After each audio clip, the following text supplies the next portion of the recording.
ራሳቸውን ንጹህ ሲያደርጉ ነው ያየን ያለነው አይደለም። ከነማ ጋር ነው የተሰለፈው? ዝናብ ሲቆም ራሱ ጠቅላይ ሚኒስትሩን ተጠያቂ ማድረግ፣ ትራፊክ ጃም ሲኖር ጠቅላይ ሚኒስትሩን ተጠያቂ የሚያደርጉ ናቸው። ችግሮችን ከማስለቀሻነት ያለፈ ምንም አይነት መፍትሄ ሲያመጡ አልታየም።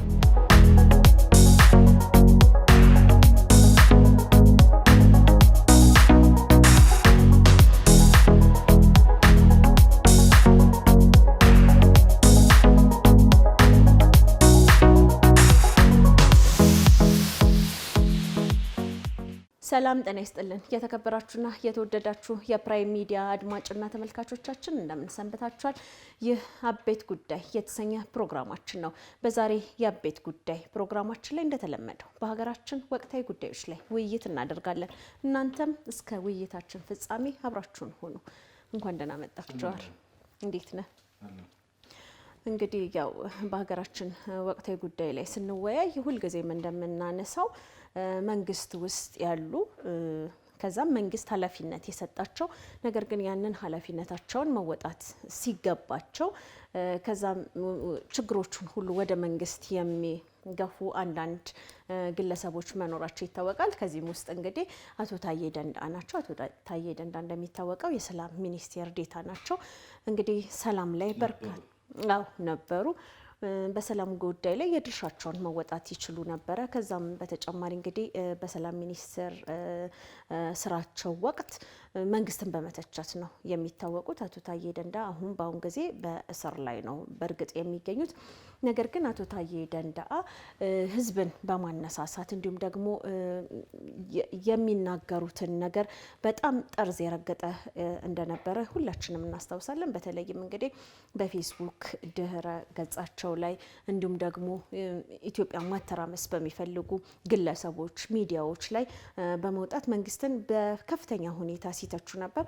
አንተም እንደምታውቀው እንግዲህ ሚኒስቴር በነበሩበት ወቅት ደግሞ በዛኛው ወይም ደግሞ ኦነግ ሸኔ የሚባለው ቡድን ላይ ከፍተኛ የሆነ የጥላቻ ንግግር ሲሰነዝሩ ነበረ። ምናልባትም በዚህ ደረጃ ሸኔን ይጠላል ብለክ በግለሰብ ደረጃ ቂም አላቸው ወይ ብዬ በግሌ እስከማስብ ድረስ ሸኔ ላይ እንደዛ አይነት የጥላቻ ወይም ደግሞ ያልተፈለገ ትችት ሲያደርጉ ነበር። በአሁኑ ሰዓት እንግዲህ ደግሞ መንግስትን በተለይም እንግዲህ በኢትዮጵያ ውስጥ ዓለም ስለኛ የሚናገረው ነገር በተቀየረበት በተለይም በልማቱ ዙሪያ ላይ ከፍተኛ የሆነ ትችት ሲሰነዝሩ ነበረ።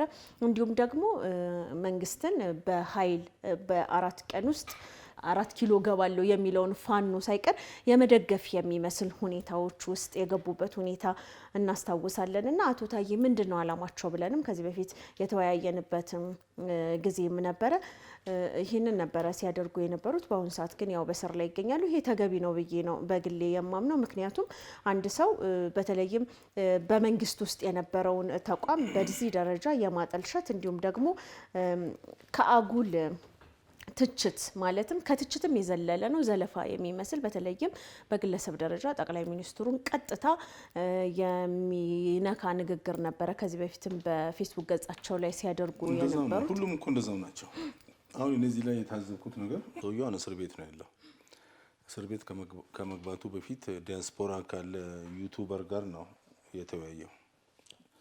ሌላም ሊወጣ ይችላል። ካሁን በኋላም ሌላ ብዙ ያወራው ነገር ከመታሰሩ በፊት ብዙ ነገሮች በነበረው የእፎይታ ጊዜ መጀመሪያ ታስሮ ከእስር ቤት ተፈተው መሀል ላይ በነበረው ጊዜ ብዙ ጋር አውርቶ ሊሆን ይችላል። ገና ያወጡታል ብዬ ገምታለሁ። እና ያው የተለመደ በጠቅላይ ሚኒስትሩ ላይ ያነጣጠረ የስም ማጥፋት ዘመቻ ነው። በጣም ሀገራዊ ጉዳይ ውስጡ አላየውም። ጠቅላይ ሚኒስትሩ ላይ ብቻ ያነጣጠረ ፕሮፓጋንዳ ነው። 3 ነገሮችን ነው ያየሁት እኔ የታየ አጠቃላይ ነው። በተወሰነ መልክ በአፋን ኦሮሞ አዳምጫለሁ። የአማርኛውም እሱ ይሆናል ብዬ ነው የምገምተው። አንደኛው ከሁሉም ነገር ራሱን ንጹህ አድርጎ ጉጃ ነው። እንግዲህ አሁን ኢትዮጵያ ውስጥ ችግር አለ። ኢትዮጵያ ውስጥ የመልካም አስተዳደር ችግር አለ። የኑሮ ውድነት ችግር አለ። የዲሞክራሲ ችግር አለ። ሁሉም ምክንያት አለው። የመልካም አስተዳደር ችግር፣ የኑሮ ውድነት፣ በተለይ መልካም አስተዳደር፣ የዲሞክራሲ ችግር ገና ዲሞክራሲ እየተለማመደች ያለች ሀገር ናት። አንዳንድ ጊዜ ህዝቡ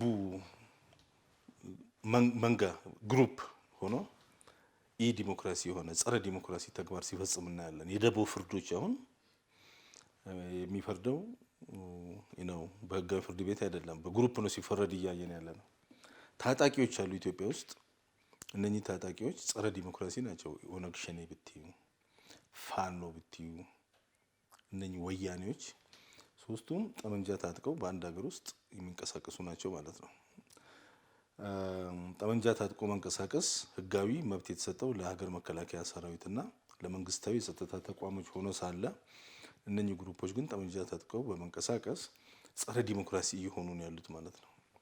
እና ሁሉ ችግር አለ፣ ምንም አዲስ ነገር አይደለም።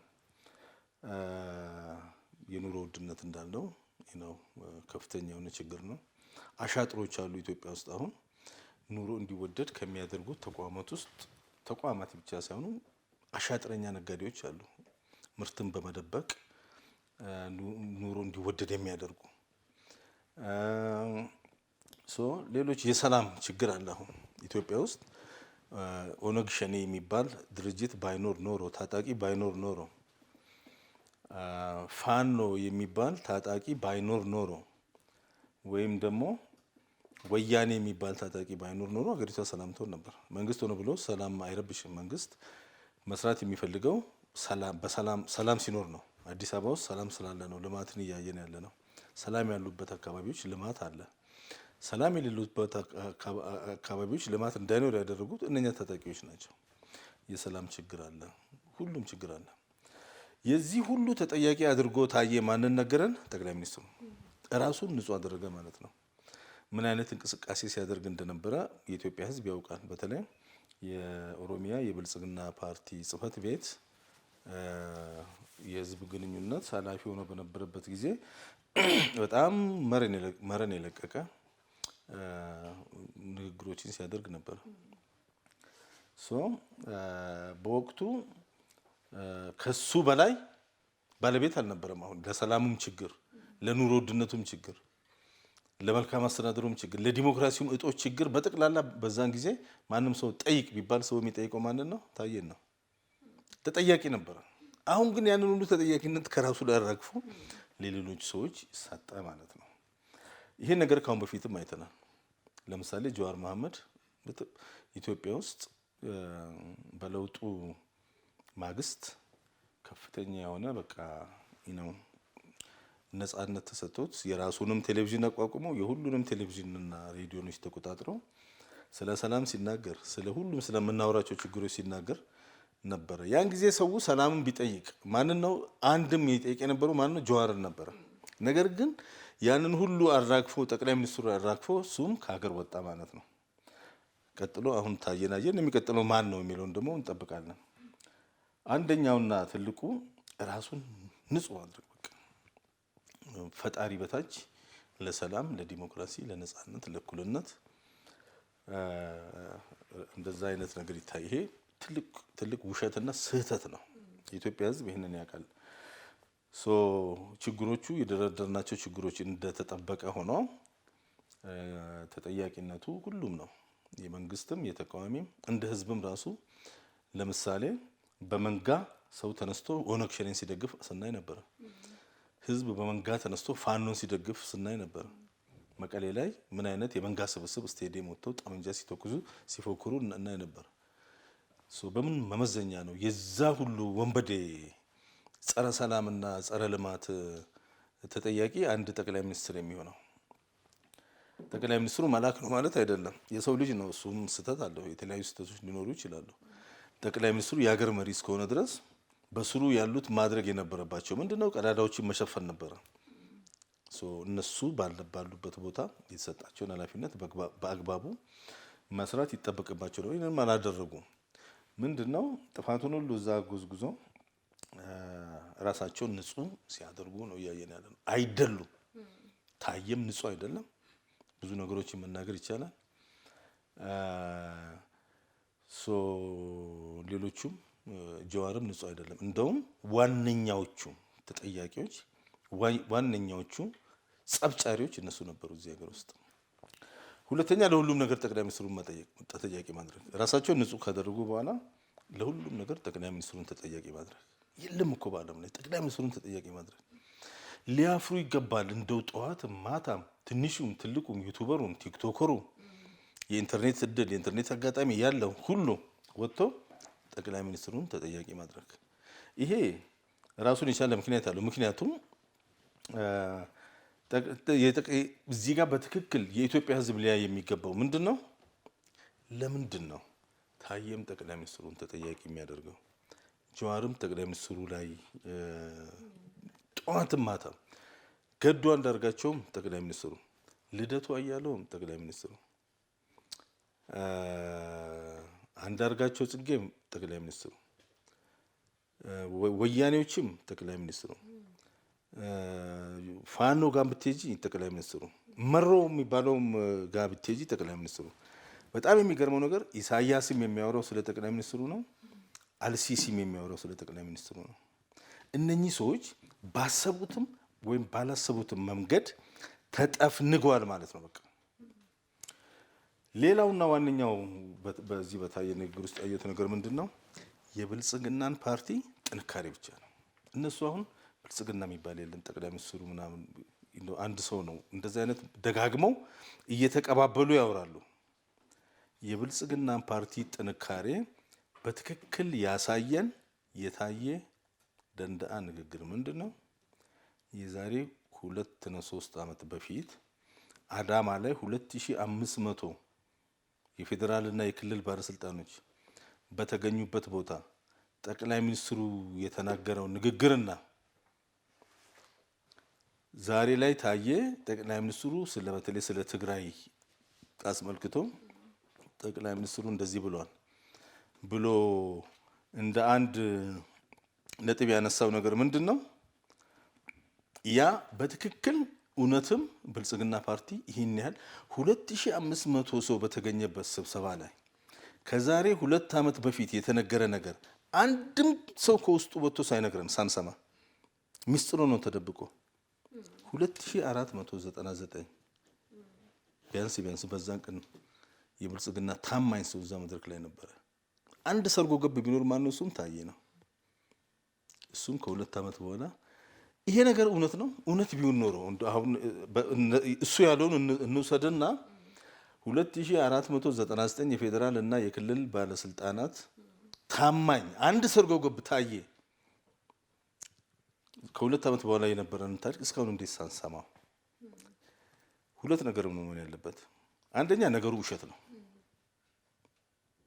ሁለተኛ ብልጽግና በጣም ጠንካራ አባላት አሉት ማለት ነው።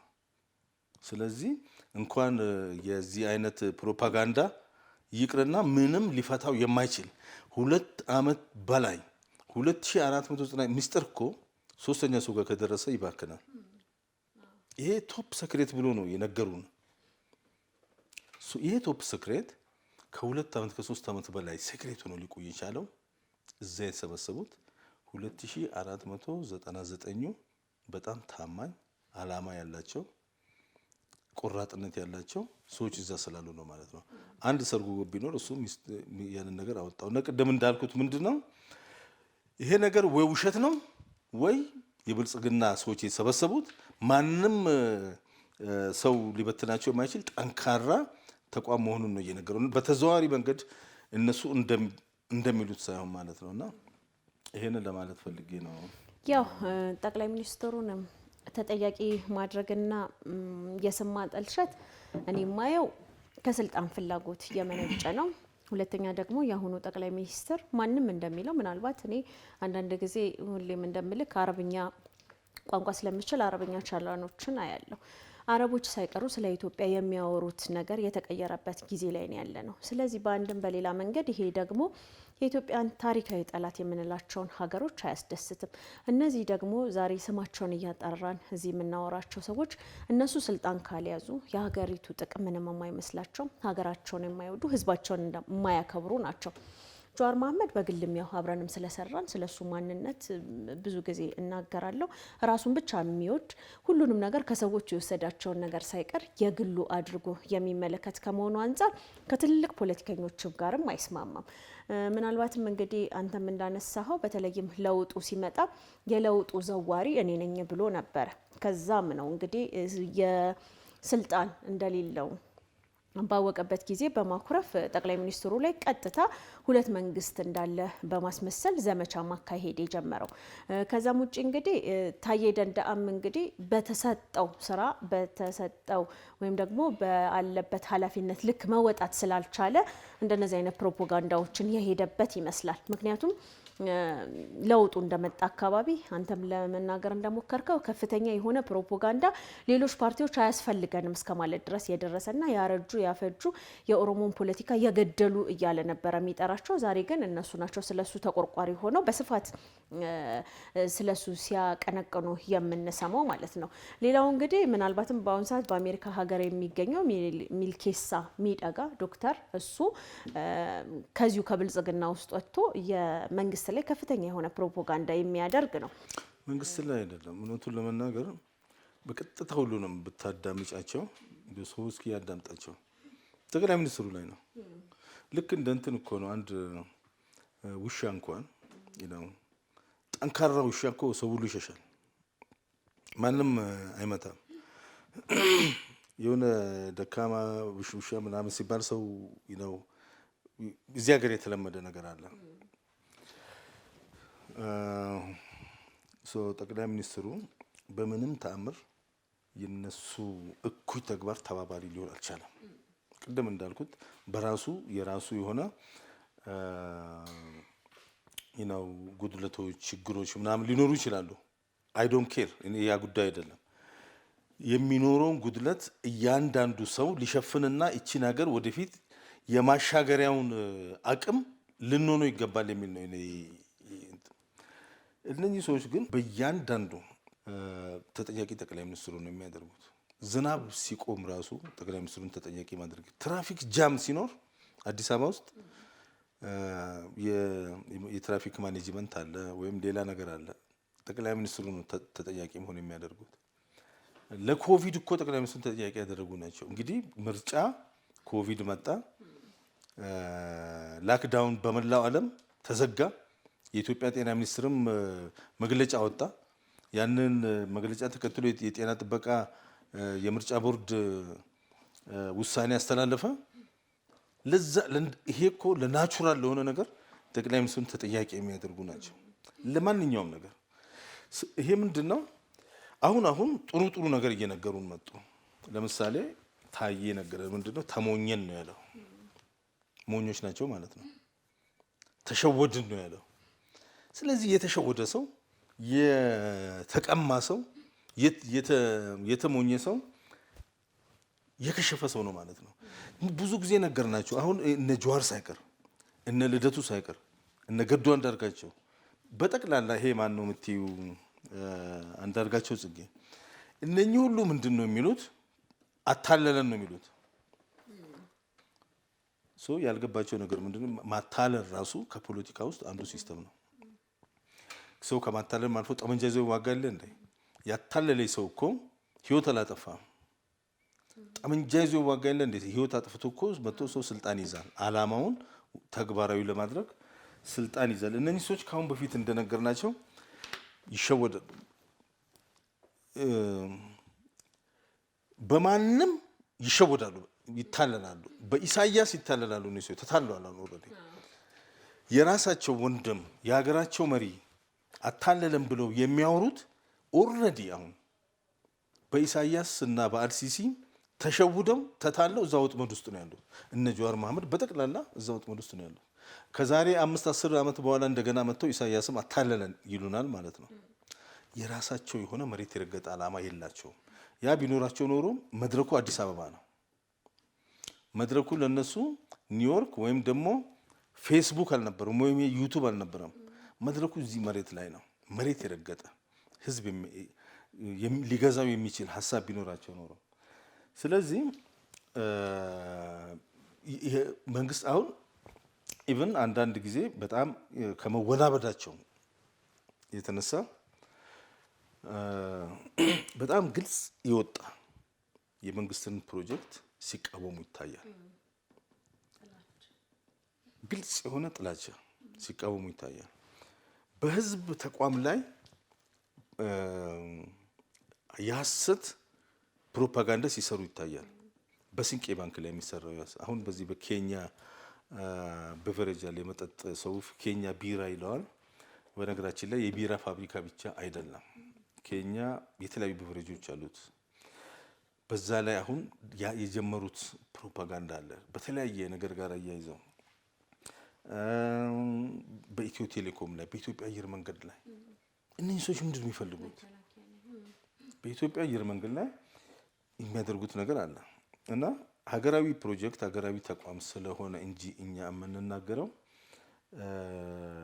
ሌላ የራሱ የሆነ ፒአር አለው። እያንዳንዱ ድርጅት በጥንቃቄ የሚሰራ ከሆነ ማለት ነው። ምክንያቱም ፒአሮች የአንዳንድ ተቋም ፒአሮች እያየናቸው ያለው የነኚህ የጽንፈኛ ካድሬዎች ሰለባ ሲሆኑ እያየን ያለ ነው። ስለዚህ ይኸው ነው እንግዲህ እነኚህ ሰዎች ከመሸነፍ፣ ከመሸወድ፣ ከመሞኘት፣ ከመታለል ሊወጡ አይችሉም። የሚቀጥለው ተግባራቸው ወደ ሌላ ሽንፈት ነው የሚዳርጋቸው። እኔ እንደውም ምን ፈራ ነበር መሰለ፣ በዚህ በለውጥ ወቅት አንዳንዴ አባቴ ይነግረኝ ነበር 1984 ኦነግ እንዴት በወያኔ እንደታለለ ይነግረኝ ነበር። ምናልባትም ጠቅላይ ሚኒስትር አብይ አህመድ ባይሆን ኖሮ እንደ የኦሮሞ ፖለቲከኞች አመጣጥ ይሄ ለውጥ ራሱ ለኦሮሞ ሕዝብ ያመጣው ተስፋ ይሟጠጥ ነበረ ብዬ አስባለሁ አንዳንድ ጊዜ። ምክንያቱም የኦሮሞ ፖለቲከኞች ነን ለኦሮሞ ቆመናል የሚሉ እነ ጀዋር መሐመድንም እነ ታዬ ደንዳንም አሁን የጠቀስናቸውንም ብትወስዳቸው ሽማግሌዎቹም ሆኑ ወጣቶች ከራሳቸው የግል ፍላጎት አንጻር ስለሆነ ነገራትን የሚመለከቱት አሁንም ምናልባትም ጠቅላይ ሚኒስትሩ በመሀል ፈጣሪ ብሎ ባይመጡ ኖሮ ተሸውደናል ብለው ወይም ለፋኖ ወይም ደግሞ ለህወሓት አሳልፈው ይሰጡት ነበር፣ የኦሮሞን ህዝብ በድጋሚ ሌላ ባርነት ውስጥ ይከቱት ነበረ የሚል ግላዊ አመለካከት ነበረኝ። ይህም ደግሞ ከምን የተነሳ ነው? በአሁኑ ሰዓት ከምታየው ነገር አሁን ጀዋር መሐመድ ለለውጡ አስተዋጽኦ ካበረከቱ ሰዎች የኦሮሞ ህዝብ ስሙን ከሚጠራው ግለሰብ ነው። በግለሰብ ደረጃ እሱ በሚለው ልክ የቄሮ አባት ባይሆንም ነገር ግን የበኩሉን አስተዋጽኦ አድርጓል። ቁጭ አላለም ማለት ነው። ነገር ግን በአሁኑ ሰዓት ከነማ ጋር ነው የተሰለፈው ስትል ያን ጊዜ ምናልባት የኦሮሞን ህዝብ ትግል ሽጦ ስላለመሰለፉ ነው እርግጠኛ አይደለሁም። ያን ጊዜ ራሱ እኔ በዚህ አልስማማም። የጀዋር መሐመድ ያን ጊዜ ምክንያቱም ነበርኩ ኦልሞስት እኮ አሁን በፈረንጆች 2016 ተስፋ ቆርጦ የተበታተነ የዲያስፖራ እንቅስቃሴ ነበር። ከኦኤምኤን እና ከፌስቡክ በስተቀር መሬት ላይ ስብሰባ የሚመጣ የለም፣ ሰልፍ ምንም። ለማ መገርሳ ከተመረጠ ፕሬዚዳንት ነው ከተመረጠና ጠቅላይ ሚኒስትር የሆነው ዶክተር አብይ ያን ጊዜ የነበረው የኦፒዲዮ ጽህፈት ቤት ኃላፊ ከሆነ በኋላ ሌላው ነገር በሙሉ ቁጭ ብሎ እነሱን ሲጠብቅ ነበር። በቃ ለውጥ ከሀገሩ ሲጠብቅ ነበር። በዲያስፖራና በውጭ የነበረው የኦሮሞ ትግል አላማውን የጨረሰው ስራውን የጨረሰው በ2016 ነው። እንደ ዝም ብሎ እንትን እንበል እንደው መሞካሸት ጀግና ምናምን መባባል ካላስፈለገ በስተቀር እውነታው ግን በ2016 ፕሬዚዳንት ለማ መገርሳና ዶክተር አብይ አህመድ የኦፒዲዮ ጽህፈት ቤት ኃላፊ ከሆነ ከዛ በኋላ ዲያስፖራ ምንም እንቅስቃሴ አልነበረም። ኦልሬዲ ምንም አልነበረም። ነበርኩ እኔ እዛ በአንድ ነው የማውቀው። የነበረው ማስተዋጽኦ በዛው መጠን ነው የቀነሰው። ሁሉም ተቀምጦ ሀገር ውስጥ የነበረው ትግል ነው ሁሉንም ሄዶ ከውጭ ያመጣቸው። ይሄ ማንም ሰው ሌላ ነገር ሊያወራ ይችላል። ሰው ሊቀበለውም ላይቀበለውም ይችላል። ከ2016 ጀዋር መሐመድ በሌለበት ነው አምጥቶ እዚህ ያነገሱት። በሌለበት ነው እንጂ ምንም አልነበረም። ይሄ ሪያሊቲ ነው። ነገር ግን ሰው ሊቀበለው ይችላል፣ ላይቀበለው ይችላል። አይ ዶንት ኬር። የነበረው ነገር ይሄ ነው። መሸፋፈን አለ። አንዳንድ ነገሮች ጀግና ለመፍጠር የተደረገ የሆነ ያን ጊዜ የሆነ ትርክት ለመፍጠር የተሰሩ ስራዎች ነበሩ። አገር ውስጥ ያለው በተለይ ኦዲፒ እና አዴፓ የሚለው ከተመሰረተ በኋላ ሁሉም ነገር እየተስተካከለ ነው። ሌላ ምንም አላስፈለገው። ነገር ግን እነኚህ ውጭ ያሉት የትግሉ አካል ነበሩ፣ በአንድ ወቅት የዚህ ሀገር ዜጋ ናቸው የሚል ቁጥር ውስጥ አስገቧቸው። ቁጥር ውስጥ አስገቧቸው፣ እውቅና ተሰጣቸው። እነሱ ያንን በማግኘታቸው የሁሉ ነገር እንትን ራሳቸውን ለምን ይሄ ነው እንጂ ምንም እዚህ ግባ የሚባል ነገር አልነበራቸውም። ለምን እንዳነሳሽው እንጂ ይሄንን ያው ያነሳውበት ወደኋላ እንትን ስልክ አስተዋጽኦ ነበረው ለማለት ነው በዚህ ለውጥ ላይ። ነገር ግን ለውጡ የሚነጠቅ ነበር ምናልባት በእነሱ አመለካከት ብንሄድ ኖሮ ለማለት ነው። ተነጥቆ ነበር በእነሱ ቢሆን ኖሮ። አሁን ጀዋር እኮ ራሱ ነግሮናል። ከወያኔዎች ጋር እኮ ዲሲ ላይ እየተሰበሰበ ሲያወራ ነበር። ለማ የኦሮሚያ ፕሬዚዳንት ነው። አብይ አህመድ የኦፒዲኦ ጽህፈት ቤት ኃላፊ ነው። ሌሎች በርካታ ሰዎች እየሰሩ ነው ያሉት። ወደ ጠቅላይ ሚኒስትር መምጣት አለብን የሚለው ስራ እዚህ መሬት ላይ እየተሰራ ነው ያለው። ይሄን ነገር ያውቃል ጀዋር። ስለዚህ ሁለት ነገር ማድረግ አለበት። አንዱ የራሱ ጠቅላይ ሚኒስትር የሚሆንበት ሁኔታ እስኪመቻች ድረስ ይሄ ነገር መዘግየት አለበት። ይሄንንም ከወያኔ ሰዎች ጋራ ከቲፒኤልኤፍ ሰዎች ጋራ ሲሰራ ነበር፣ ስንነጋገር ነበረ ብሎ ነገረን። ሲነጋገር የነበረው ይሄንን ነው። ይሄንን ዛሬ አይደለም፣ በ2017 18 ዋሽንግተን ዲሲ አካባቢ ይሄንን ያዩ ሰዎች ይነግሩን ነበረ። እሱ ከነሱ ጋር ከነጌታቸው አሰፋ ጋር ሲሞዳሞድ ያዩ ሰዎች ይነግሩን ነበረ። ግን ያኔ ማንም አያምናቸውም ነበር። እና እንደዛ አይነት ነገር ነው። ያ እንኳን ባይሆን ኖሮ አሁን እውነቱን ለመናገር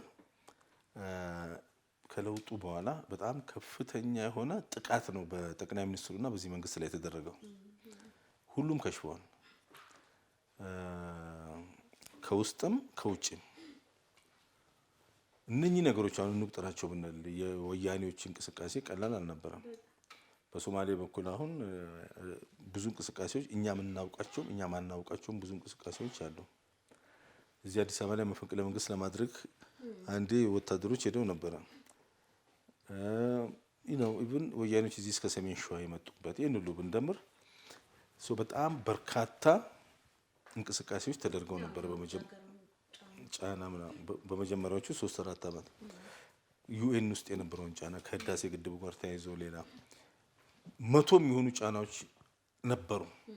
የሰማናቸው ያየናቸው የተወሰኑ ቢሆኑም ውስጥ ለውስጥ ብዙ የማይነገረን ሊኖሩ እንደሚችሉ እንገምታለን።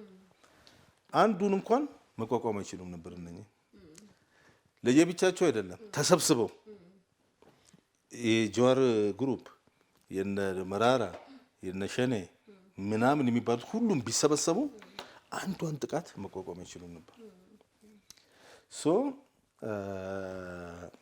ይሄ ነው። በተለይም እንግዲህ የምታስታውስ ከሆነ በተለይ ወያኔ እዚህ ሰሜን ሸዋ ደርሷል በተባለበት ጊዜ ሁሉም ሰው ማለት ይቻላል የወያኔን መምጣት መንግስት ውስጥ የነበሩ ሰዎች ሳይቀሩ የወያኔን መምጣት ሲጠባበቁ የነበሩና ሲፈሩበት የነበረው ሁኔታ ነው። እንደዚህ አይነት ፍላጎት የነበራቸው ሰዎች ነበሩ። ሁሉም ማለት አይቻልም። ሲፋለሙ የነበሩ ደግሞ አሉ። የተወሰኑ ሰዎች ያን አይነት ፍላጎት አሳይተዋል። በተለይ ወንጀለኞች እንደገና ደግሞ ሁልጊዜ መታገል የሚፈልጉ አሉ። ለምሳሌ ወያኔ መጥቶ እንደገና ስልጣን ቢይዝ ለኦነግ በጣም ጥሩ ነበረ። ምክንያቱም አስመራ ሄዶ እንደገና ይታገላሉ። እነሱ እኮ የሚሉት ጨዋታው ካለቀ በኋላ እኛ ስላላሸነፍ እኔ ጎል ስላላገባው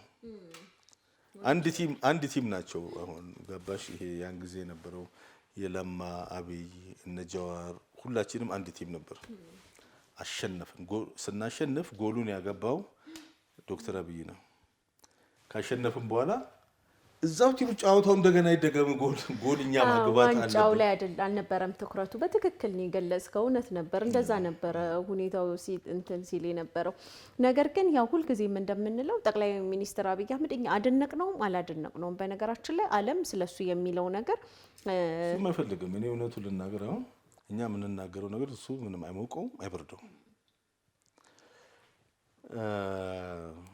ግን አት ዘ ሴም ታይም እኛ የምናየው እሱን ብቻ አይደለም፣ አጠቃላይ ፒክቸሩን እናያለን፣ አገሪቷን እናያለን። ከአሁን በፊት እንዳልነው ኢትዮጵያ ውስጥ ብዙ አዋቂ እውቀት ያላቸው ሰዎች አሉ። አንድ ሰው ጠቅላይ ሚኒስትር የሚሆነው ታሪካዊ አጋጣሚ ነው። ያችን አጋጣሚ ነው ዝም ብሎ አይደለም። መለስ ዜናዊ ጠቅላይ ሚኒስትር ለመሆን ተዋግቶ ነው የመጣው፣ ሂደት አለው። ኃይለማርያም ደሳለኝ ፓርቲ ውስጥ ገብቶ ስራዎችን ሰርቶ ነው ምክትል ጠቅላይ ሚኒስትር፣ ሂደት አለው። መንግስቱ ኃይለማርያም ሁሉም ሂደት አለው። ጠቅላይ ሚኒስትር አብይም ሂደት አለው፣ ተዘጋጅቶ ነው የመጣው።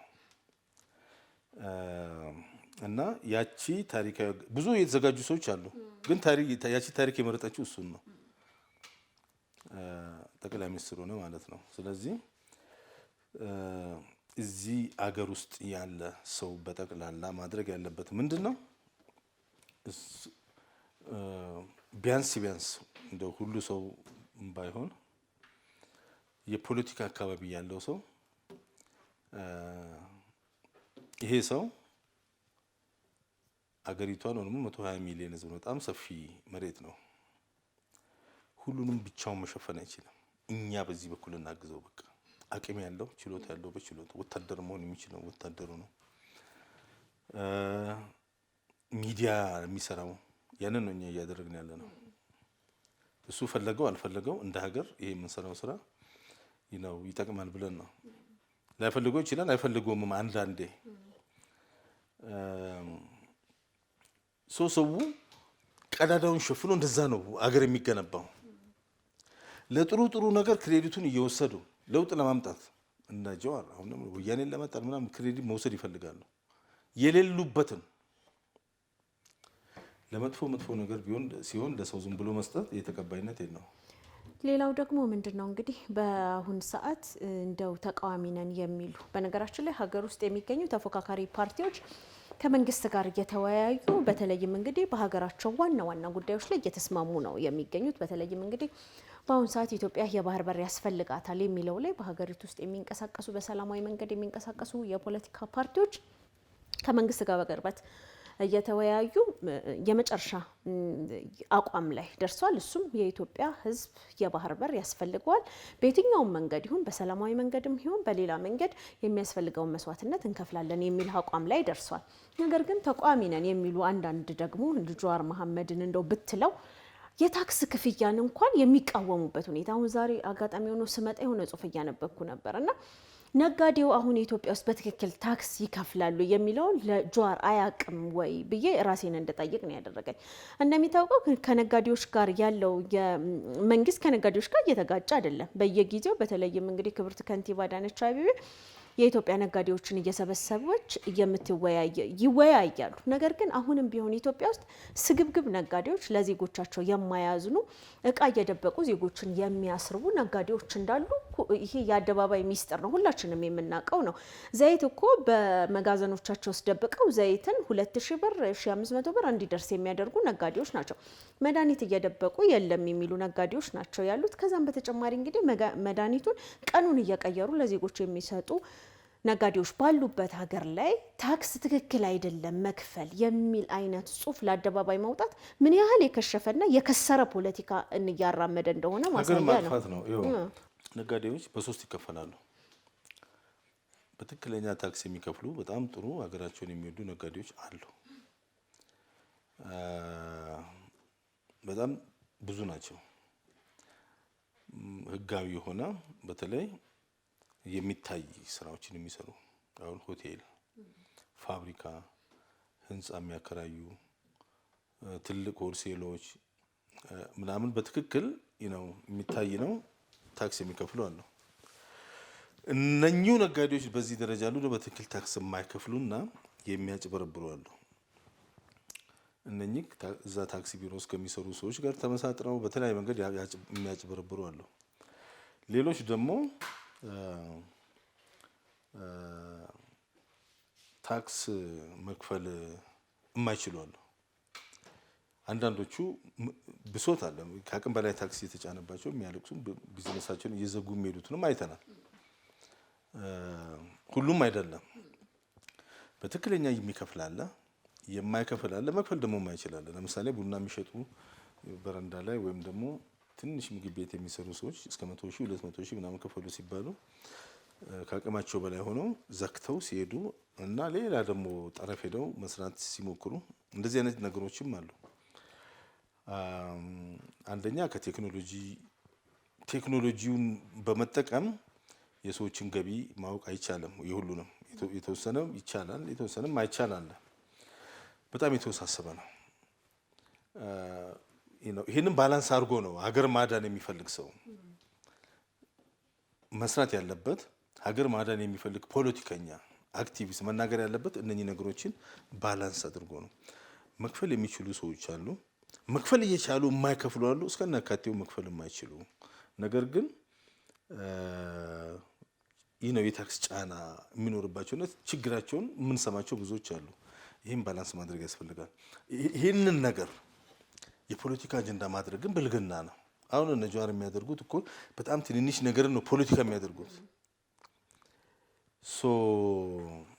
ይሄ አገር ወዳድ ሰው ወይም ፖለቲካ የሚሰራ ሰው የሚጠቀምበት ሲስተም አይደለም።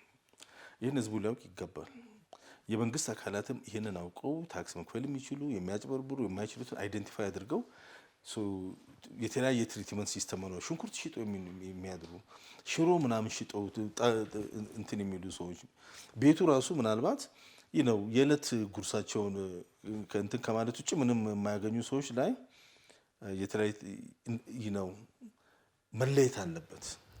የሆነ ሲስተም መፈጠር አለበት። ይሄ ከመልካም አስተዳደር አንዱ ነው። ነገር ግን አሁን አንተ እዚህ ሀገር ውስጥ ብቻ ሳይሆን ዛሬ ብቻ ስንት ችግር አይቼ እዚህ ደንበል እዚህ ቢሮ ልደርስ እችላለሁ። በርካታ ችግር ነው። ግን ችግር 100 ሺህ ችግር ልነግርህ እችላለሁ።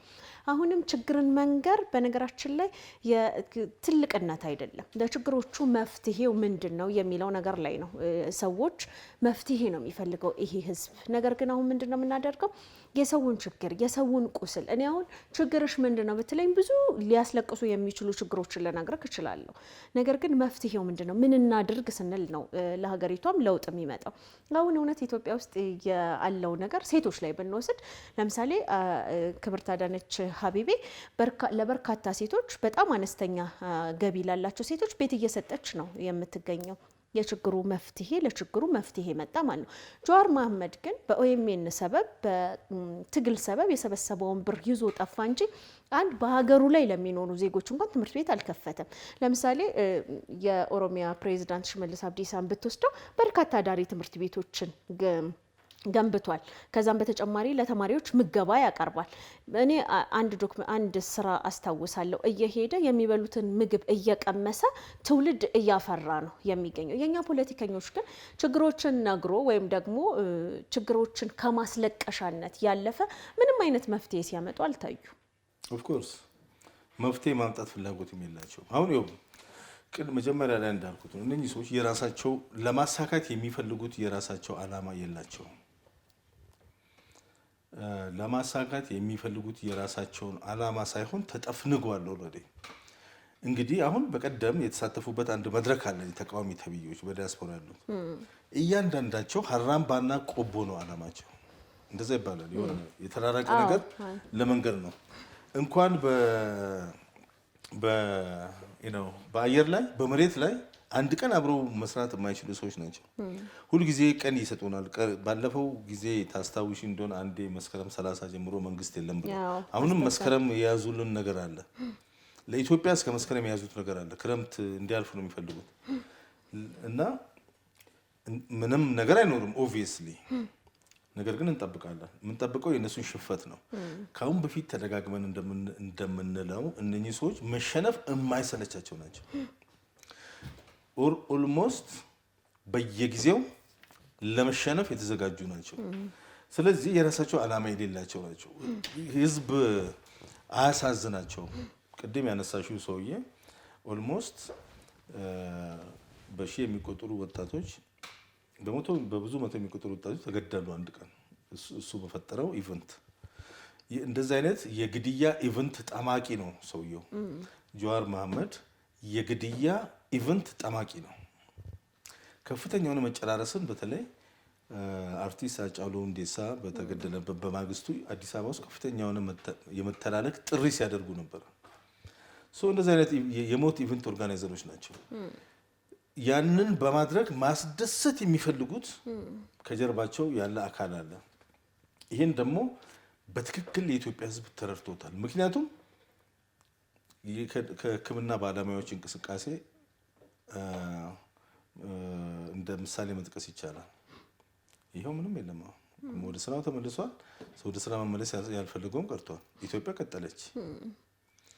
እነኚህ ሰዎች እንደ ቼዝ ነው የሚጫወቱባቸው። ተጫዋቹ አልሲሲ ወይም ደግሞ ኢሳያስ አፈወርቂ ነው። ቼዝ ኮይኖች አሉ። ሶ እርስ በርሱ አይታወቅም። እንግዲህ እዛ ጋር ያለ ኦብጀክት ነው፣ እነሱ ኦብጀክት ናቸው። ኢሳያስ ነው አንዴ ወደዚህ ልደቱን በዚህ ልክና ጀዋሩ ወደዚህ መልሰዋል። ያን አይነት እቃ የሆኑ ሰዎች ናቸው ማለት ነው እንጂ ኢትዮጵያ ውስጥ እኮ ለውጥ ለማምጣት ከተፈለገ የሚቻልበት መንገድ ግልጽና ግልጽ ነው። ወደ ሀገር ገብተው አዲስ አበባ ላይ ተደራጅተው ለውጥ ማምጣት መስራት ነው። ያም አልጋ በአልጋ አይደለም። ስለዚህ የፖለቲካ ዓላማ ያለው ሰው አልጋ በአልጋ አይደለም መፈለግ ያለበት፣ ቻሌንጅ ነው መፈለግ ያለበት። ይሄ ስለሆነ ሌላ ጊዜ እናወራለን በሰፊው። ለዛሬው እዚህ ላይ አመሰግናለሁ ጀዋር። የተከበራችሁና የተወደዳችሁ የፕራይም ሚዲያ አድማጭና ተመልካቾቻችን ፕሮግራማችን የተከታተላችሁትን ይመስል ነበረ። ቀሪ የፕራይም ዝግጅቶች እንደቀጠሉ ናቸው። ጥሩ ጊዜ ይሆንላችሁ።